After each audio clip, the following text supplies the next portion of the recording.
Clear बोल दें कि हम फिरका परस्तों के साथ हैं। इसमें अब्दुल मालिक को बीच में बोलने की जरूरत नहीं थी, और अगर खालिद हाजी बीच में बोले तो वो गलत बात हो गई। उनको बोलते कि तुम वहां जाके बैठो।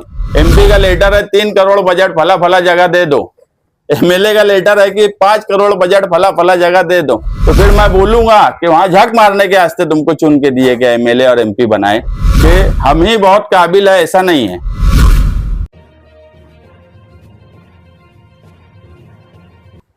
आज मालेगांव महानगर पालिका में बजट की मीटिंग थी, और जनरल बोर्ड होती है, विशेष महासभा होती है, मगर आज की मीटिंग बजट की थी।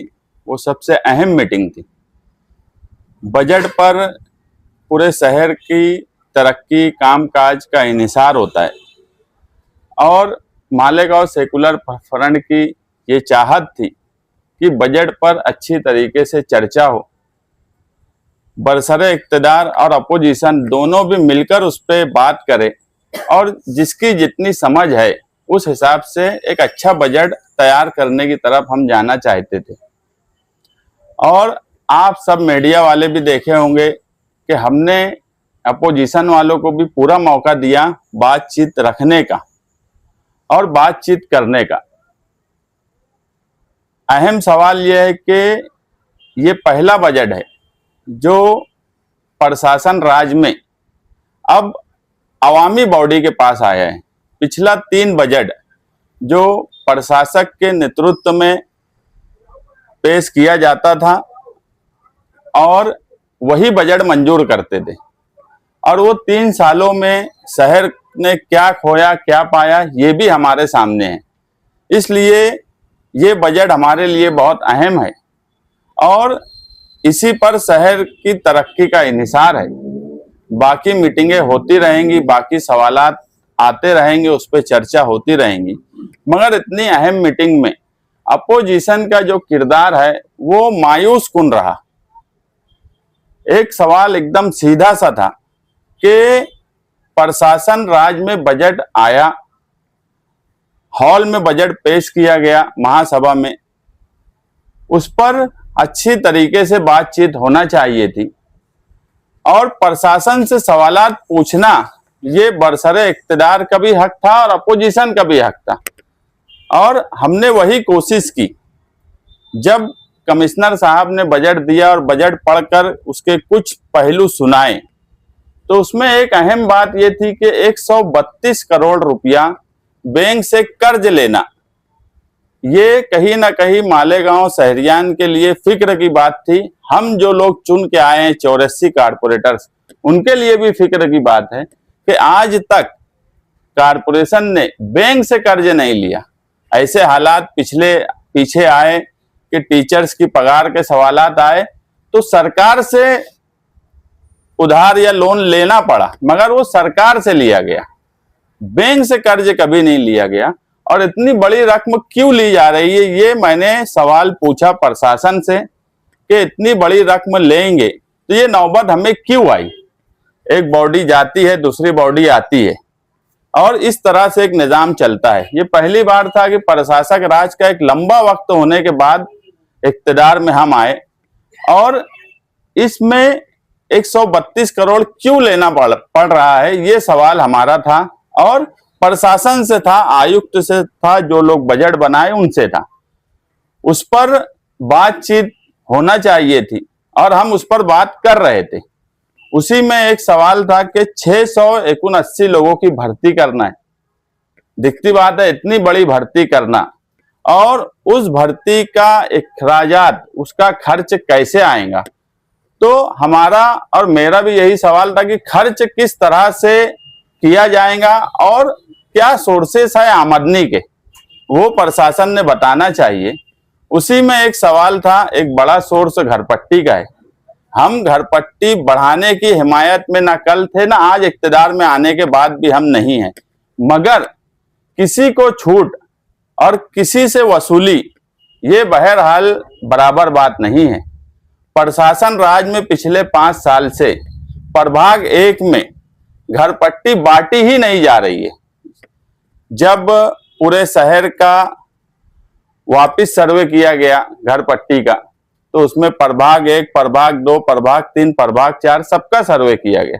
उस पर मैंने सवाल पूछा कि आप बताओ कि प्रभाग 1 से कितनी वसूली होती है और बाकी 3 प्रभाग से कितनी वसूली होती है। ना हमारी ये चाहत है कि प्रभाग 1 और प्रभाग 2, 3, 4, हम चाहते हैं कि सारे प्रभाग में तरक्की एक तरह से हो। ये नहीं होना चाहिए कि कहीं पर तरक्की का मेयार कुछ हो, कहीं पर तरक्की का मेयार कुछ हो। कुछ लोग टैक्स ज्यादा भरते हो, उनके हिस्से में तरक्की ना आए, और कुछ जगह पर घरपट्टी ही ना बांटी जाती हो। इस पर प्रशासन कोई जवाब दे नहीं पा रहा था। आयकर विभाग उप आयुक्त तो आयकर दिनेश भाई ने उन्होंने बताया कि प्रभाग 1 में रिवीजन सर्वे जो था 7,500 घरों का जो सर्वे हुआ, उसमें सिर्फ 2100 लोगों को घरपट्टी दी गई। 5400 लोगों को 5 साल से घरपट्टी नहीं दी जा रही है। प्रभाग 2 में 5187 लोगों का रिवीजन सर्वे हुआ, जो कि 5187 लोगों को घरपट्टी दी गई। बराबर बात है, जो घरपट्टी है वो भरना चाहिए। प्रभाग 3 में 5882 लोगों का रिवीजन सर्वे हुआ, उनको भी 5882 लोगों को घरपट्टी दी गई, उनसे वसूली की जा रही है। इसी तरह प्रभाग 4 जो सबसे बड़ा प्रभाग है, वहां 8168 सर्वे जो नए हुए, उसमें 8168 लोगों को घरपट्टी दी गई। मगर प्रभाग 1 में क्यों नहीं दी गई, ये सवाल बिल्कुल पूछने वाला सवाल था कि उनसे वसूली क्यों नहीं की जा रही है। और 5 साल में अगर प्रशासक राज में ये सब चीजें चल रही थी, तो मौजूदा एमएलए की अपनी कुछ जिम्मेदारी थी कि नहीं थी कि उनके हलके से घरपट्टी बराबर वसूली हो रही है और दूसरे हलके से घरपट्टी वसूली ही नहीं की जा रही है। वसूली तो जाने दीजिए, वहां घरपट्टी बांटी ही नहीं जा रही है। जब घरपट्टी दी नहीं जाएंगी तो कोई घरपट्टी क्यों भरेगा, तो सोर्सेस कैसे बढ़ेंगे। नए सोर्सेस पे बात करने की बात थी। उस पर एमआईएम के गठनेता अब्दुल मालिक ने प्रशासन से पूछे गए सवाल पर उनको प्रभाग 1 से जो भी मोहब्बत होंगी, मैंने उनसे ये कहा कि वहां घरपट्टी नहीं बांटी जा रही है। उनका जो सबसे बड़ा प्रभाग, प्रभाग 4, वहां पूरी घरपट्टी वसूल हो जा रही है। मुझे ऐसा लगता था कि ये हमारे साथ में प्रशासन से सवाल करेंगे, मगर प्रशासन की दिफा में आए और आज जो मिली जोड़ है फिरका परस्तों से एमआईएम की, वो जग जाहिर हो गई, सबके सामने आ गई कि प्रशासन से सवाल पूछा जा रहा है और प्रभाग 1 में 5400 लोगों को घरपट्टी बांटी नहीं जा रही है। ये सवाल पर अब्दुल मालिक ने मुझे काउंटर किया, जबकि उस पर मुझे काउंटर करने की कोई जरूरत नहीं थी। आयकर उप आयुक्त ने साफ जवाब दे दिया कि वहां पर घरपट्टी नहीं बांटी जा रही है। उस पर सवाल जवाब होता, नए सोर्सेस कैसे इनकम के बढ़ेंगे, उस पर बातचीत होती, मगर ये सारी बातों को किनारे किया गया और एमआईएम के गठनेता और उनकी पार्टी के कुछ लोगों ने जिस तरह से हॉल में गुंडागर्दी की और जिस तरह से हॉल चलाने की तरफ गए, ये मालेगांव शहरियान के लिए बराबर बात नहीं है। हम लोग मालेगांव शहरियान की ओर से चुन के आए हैं। हमारी जिम्मेदारी है कि मालेगांव शहर के हम जहां से चुन के आए वहां तरक्की हो। वहां के लोग अगर टैक्स भर रहे हैं तो उनके टैक्स की कीमत से उन्हें वो सहूलियात मिले, मगर जो टैक्स ही नहीं भर रहे हैं वहां के लोगों से भी टैक्स वसूलने की बात होना चाहिए। मगर इन सारे मामलात में जिस तरह से एमआईएम के गठनेता ने अपना किरदार निभाया, वो कहीं ना कहीं फिरका परस्तों से मिले हुए हैं। उनके एमएलए, प्रशासक राज था, कोई बॉडी नहीं थी, मगर एमएलए थे। एमएलए ने कभी ये सवाल नहीं पूछा कि वहां से घरपट्टी क्यों नहीं बांटी जा रही है। और आज एमआईएम के गठनेता का फिरका परस्तों के साथ मिलकर इस तरह का तांडव करना कि बजट मीटिंग को इस तरीके से लेकर जाना, ये बराबर बात नहीं है। बजट मीटिंग थी, मैंने 84 कारपोरेटर्स की बात की कि 4 लाख रुपया प्रशासन ने हर कारपोरेटर का पकड़ा है। मुझे बताओ, एक कारपोरेटर आज जो डीपीआर है वो सारे महंगे हो गए। एक रोड अगर हम डालते हैं, छोटी रोड भी तो 20-25 लाख की होती है। एक स्लैब बनाते हैं तो 1.5 लाख 2 लाख रुपये का स्लैब बनता है। तो हमने 84 कारपोरेटर्स की बात की, मगर उसके बावजूद भी अपोजिशन का किरदार मुस्बित अपोजिशन जैसा हॉल में नहीं रह रहा है, ये शहरियान के सामने आना जरूरी है कि उन्होंने अपना किरदार अपोजिशन का मुस्बित रखना चाहिए था। प्रशासक और फिरका परस्तों से मिलकर इस तरह से कामकाज करना ये शहर की नुमाइंदगी नहीं हो सकती। हमने बजट आज पास किया और इंशाअल्लाह हम एक अच्छा बजट मालेगांव शहरियान को आसिफ शेख साहब की सरपरस्ती में और मालेगांव सेकुलर फ्रंट के तमाम ही मेंबरान, मेयर, डिप्टी मेयर एक अच्छा बजट बनाने की कोशिश करेंगे, क्योंकि आप खुद देखे होंगे कि जिस तरीके से बजट की कॉपी दी गई और उसमें जो खर्च बाजू और जमा बाजू हमने देखा तो कारपोरेशन का खजाना खाली हो चुका है। हमारे लिए भी एक कांटों भरा ताज है, ताज तो है मगर कांटों भरा है, और उसको अच्छे तरीके से मालेगांव शहरियान की मुस्बित कामकाज डेवलपमेंट किस तरीके से हो, वो कामकाज और वो बजट हम मंजूर करेंगे। बजट मीटिंग के बाद मुझे एमआईएम के भी कई कारपोरेटर्स का वहां मिले, कुछ लोगों ने फोन भी किया और ये बोला कि यार तुम्हारी बात बिल्कुल दुरुस्त थी, तुम प्रशासन से सवाल पूछ रहे थे मगर जिस तरह से तुम्हारी बात को काउंटर किया गया और प्रभाग 1 में घरपट्टी वसूलने की बात साफ होना चाहिए थी, वो साफ नहीं होने दी गई।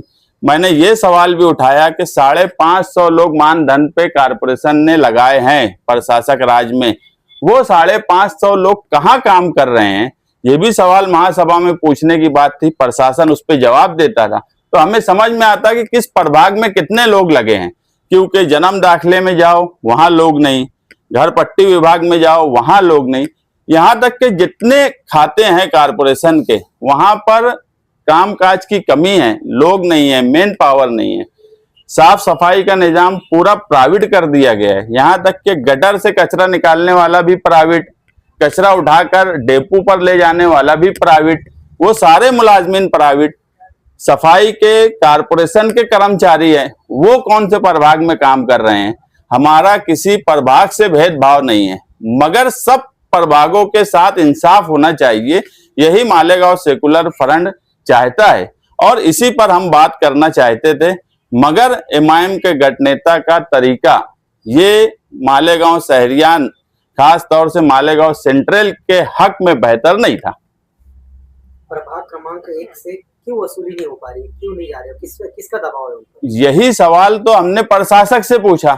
अगर गठनेता एमआईएम के अब्दुल मालिक उस सवाल पर काउंटर नहीं करते तो आयुक्त को उस पर जवाब देना पड़ता। उन्होंने क्यों प्रशासन को बचाया, वो क्या चाहते थे ये वही जानते हैं, ये सवाल उनसे पूछना चाहिए कि एकदम साफ जवाब था। और प्रशासन का एक आदमी उप आयुक्त कर जब ये बोल रहा है कि 5100 लोगों को घर पट्टी नहीं बांटी गई है वहां, तो उस पर आयुक्त का जवाब लेने के बजाय एमआईएम के गठनेता ने जिस तरह से दफा किया, ये कहीं ना कहीं फिरका परस्तों से मिली जोड़ थी।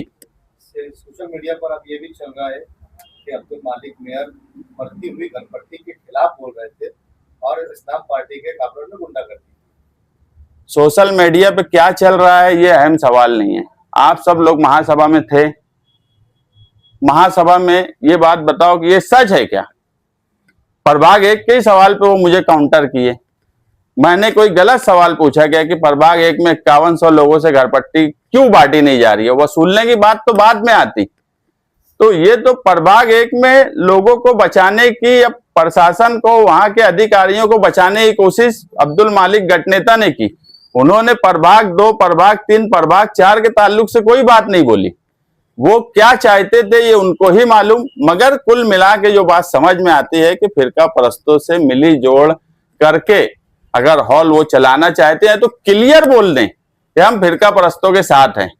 छुप कर फिरका परस्तों का साथ देना और इक्तदार में रहने वालों को काउंटर करना, जबकि तमाम ही लोग अगर मेरी बाइट या मैंने जो हॉल में बोला, मैं 84 कारपोरेटर्स के ताल्लुक से बोल रहा था कि 4 लाख बजट अगर 84 कारपोरेटर्स को मिलेगा, उसमें मैं ये भी बोला कि अपोजिशन के लोग भी हैं, इक्तदार के लोग भी हैं, तो काम कैसे किया जाएगा, तो सोर्सेस कैसे बढ़ेंगे। एक अच्छे माहौल में मीटिंग करने के बजाय जिस तरह से गुंडागर्दी की जा रही है, ये तरीका सही नहीं है। सोशल मीडिया पे कौन क्या बोलता है वो जाने दो, सबकी आंख खुली है, सबके कान सुन रहे हैं, सब देख रहे हैं। आप सारी मीडिया वहां मौजूद थी कि किस सवाल पे अब्दुल मालिक ने काउंटर किया। सोशल मीडिया पे आप दोनों पे तनकीद है, आप एमआईएम पे, इस्लाम पार्टी पे भी तनकीद है, लेकिन इस तरह से अगर चलेगा तो तरक्की शहर की कैसे, शहर के मसाइल पे गुफ्तगू कब होगा? मैं भी वही बात बोल रहा हूं ना कि जब मैंने सवाल प्रशासन और आयुक्त से पूछा तो अपोजिशन का काम था मेरे साथ मिलके वो सवाल का किया जाता, मगर उसको काउंटर करना, मेरे सवाल को हर वक्त काउंटर करना और इस तरीके से बात करना जिस तरह से आज जो हुआ वो मैं भी मानता हूं कि सही बात नहीं है, नहीं ऐसा होना चाहिए। मगर ये तो अपोजिशन को सोचना चाहिए कि वो किसका दफा कर रहे हैं। अगर मेरी बात गलत है तो आयुक्त जवाब देता, मेरी बात तो 100% सच साबित हुई जब उप आयुक्त ने जवाब दिया कि 5100 लोगों को घर पट्टी नहीं बांटी गई। और उसके बाद ये हुल्लड़ मस्ती करना, अपोजिशन के पास कोई प्लान नहीं है, अपोजिशन हारने का दुख उनको इतना है कि वो हॉल में इस तरह की हरकत कर रहे हैं। अगर आप मुझे बताओ कि मेयर डिप्टी मेयर वहां थे, किसी को बोलने नहीं दिया गया, ऐसा हुआ क्या? शुरुआत में ही डॉक्टर खालिद ने पॉइंट ऑफ ऑर्डर लाया, उन्होंने अपनी पूरी बात रखी, स्टैंडिंग कमेटी की उनको भी पूरी बात बोलने दी गई। आमतौर पे अपोजिशन को नहीं बोलने दिया जाता, मगर इस मर्तबा आप देख रहे होंगे हम हमेशा अपोजिशन में रहे, हमको कितना बोलने दिया जाता था ये हम भी जानते हैं। मगर आज तो तुम देखेंगे कि शुरुआत से ही अपोजिशन को पूरा मौका दिया गया, मगर वो मुस्बित बात की तरफ नहीं जाते हुए इस तरह का हंगामा करना ये बराबर बात नहीं है। अगर एक तरफ से हंगामा होगा, दिखती बात है दूसरी तरफ भी कारपोरेटर्स हैं, उनमें भी कुछ लोगों को लगता है कि ये तरीका सही नहीं है, वो भी गुस्से में आ जाते हैं। मगर शुरुआत कौन कर रहा है ये आप देखिए। ऐसा लगता क्या हो कि ये बोलते कि शायद अब्दुल मालिक कोई सवाल कर रहे थे तो शायद खालिद हाजी इधर से जवाब देते, इस पे कुछ बात बढ़ी, ऐसा कुछ था क्या? ऐसा नहीं हुआ, मेरा सवाल आयुक्त से था, उन्होंने मेरा नाम लेके वो जवाब देने लगे। जब मेरा सवाल आयुक्त से था तो उसमें अब्दुल मालिक को बीच में बोलने की जरूरत नहीं थी। मेरा सवाल आयुक्त से था कि उप आयुक्त कर ने अगर ये बोला है कि 5100 लोगों को प्रभाग 1 में घर पट्टी नहीं बांटी गई तो आयुक्त साहब बताएं क्यों नहीं बांटी गई। तो सवाल सीधा प्रशासन से था, आयुक्त साहब से था, तो उस पर अब्दुल मालिक बीच में क्यों बोले? वो बीच में बोल सकते, और अगर खालिद हाजी बीच में बोले तो वो गलत बात हो गई। उनको बोलते कि तुम वहां जाके बैठो, तुम्हारा काम क्या था? तुम्हारा अब्दुल मालिक का काम ही नहीं था मेरे सवाल पे आयुक्त से अगर मैं जवाब मांगा तो आयुक्त थे क्या? अब्दुल मालिक प्रशासन थे, उन्होंने बजट बनाया था क्या? उनका कोई जरूरत नहीं थी उस सवाल पे बोलने की, वो जिसके भी बीच में चाहेंगे सवाल पे जवाब दे सकते। मगर अगर इख्तिदार में बैठे हुए खालिद हाजी कोई बात बोलते हैं तो उनको बोलते हैं कि तुम जवाब नहीं दे सकते। ये दोहरा मेयार कैसे हो सकता? अपोजिशन वाले कह रहे हैं कि आप लोग बोलने नहीं देते उनको। मुझे बताओ, पूरी मीडिया थी, बजट की शुरुआत में डॉक्टर खालिद ने नहीं बोला क्या? पॉइंट ऑफ ऑर्डर लाया, कोई बात हुई क्या? स्टैंडिंग का सवाल पूछा, उसके सुर में मैंने ताल मिलाया कि मैं भी स्टैंडिंग में हूं, सही बात है, क्यों नहीं स्टैंडिंग में बात आई, ये मैं भी उनके साथ बोला। तो बोलने कहाँ नहीं दिया गया? अगर बोलने नहीं दिया जाता तो डॉक्टर खालिद को शुरुआत में ही नहीं बोलने दिया जाता। मीटिंग की शुरुआत ही अपोजिशन के एक आदमी ने अपनी बात रखी, उस पर आयुक्त ने जवाब दिया, पॉइंट ऑफ ऑर्डर आया, मेयर ने पॉइंट ऑफ ऑर्डर पे जवाब दिया, तो बोलने कैसे नहीं दिया जा रहा? हर तरीके से हम अव्वल दिन से हमारी ये कोशिश है कि सबको साथ लेकर चले और सबको हॉल में बोलने का मौका दिया जाए। मगर बोलने का मौका देने का ये मतलब नहीं है कि तुम जो चाहो, किसी को भी चाहो कुछ भी बोलेंगे, और कोई दूसरा बोलता है तो उसको बोलते हैं कि तुम वहां जाके बोलो। जब आयुक्त से सवाल था तो अब्दुल मालिक आयुक्त थे क्या जो बीच में आके जवाब दे रहे थे? सकील भाई, आपने महासभा जब कहा कि प्रशासक राज में पूरा खजाना खाली कर दिया गया है, अब किस तरीके से शहर की तामीर और तरक्की के लिए खजाना उपलब्ध किया जाए? देखो, अभी बजट बुक आज हमको मिली है।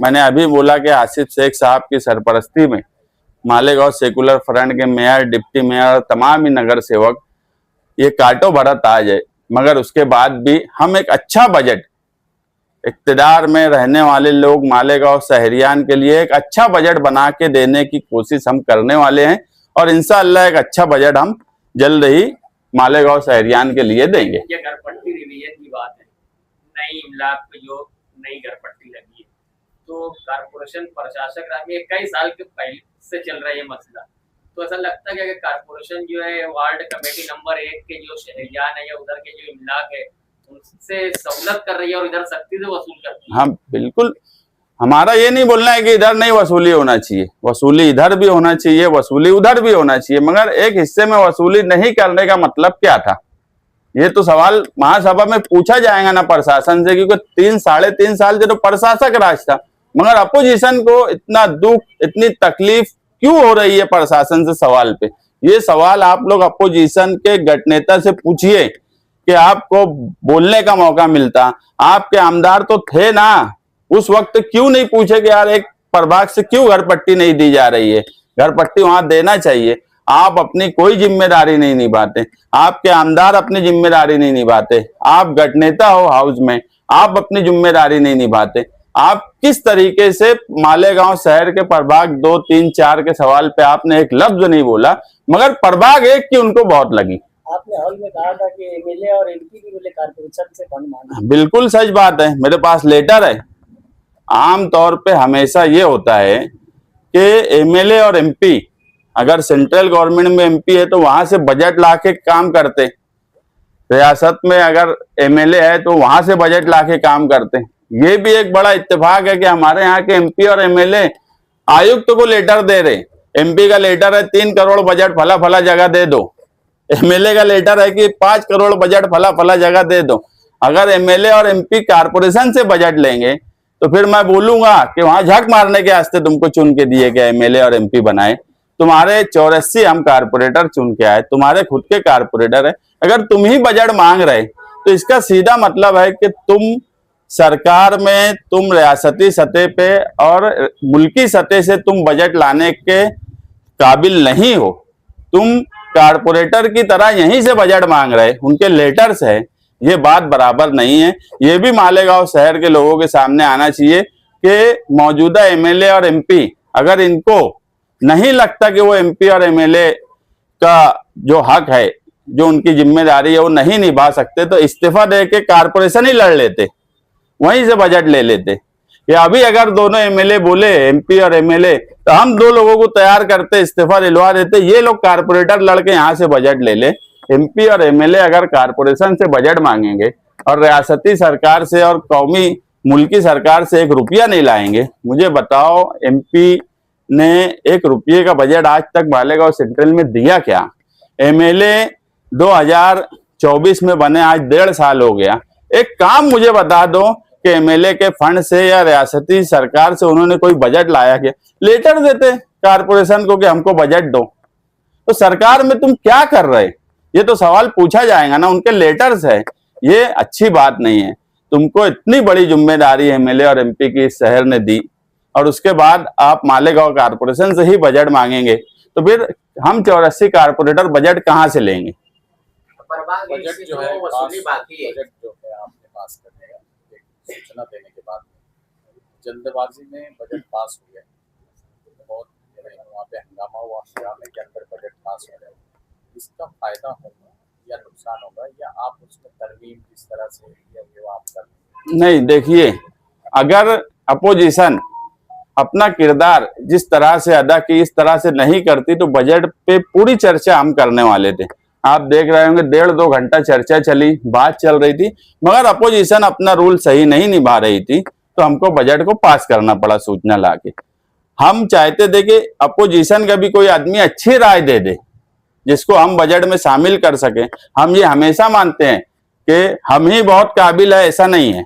अपोजिशन में भी है, शिवसेना के लोग हैं, बीजेपी के हैं, एमआईएम के हैं, इनकी तरफ से भी कोई अच्छी राय आ सकती है, वो लेना चाहिए। मगर वो कोई राय देने के बजाय सिर्फ बदनजमी करना चाह रहे थे, इसलिए बजट को पास किया गया। नहीं तो हो सकता आज की बजट मीटिंग चलती, उसके बाद और किसी दिन बजट मीटिंग की तैयारी थी हमारी, मगर उनकी हंगामा आराई की वजह से हमने बजट पास किया। मगर मालेगांव शहरियान इत्मीनान रखे, हम एक अच्छा बजट पेश करेंगे। वसूली के लिए क्या इंतजाम है? अब आज जब हॉल में ये बात हुई है तो दिखती बात है, अब पूरे शहर के सामने जब बात आई है तो अब तो हर हाल में वसूली करना पड़ेगा। कम से कम घर पट्टी बांटना तो पड़ेगा, घर पट्टी तो बांटना चाहिए ना। जब है घर पट्टी, जब तुम ये मालेगांव सेंट्रल से पूरी वसूली कर रहे तो मालेगांव प्रभाग 1 से नई वसूली करने का क्या मतलब है? वसूली जो बाकी है वो पूरी वसूली वहां से भी की जाएंगी।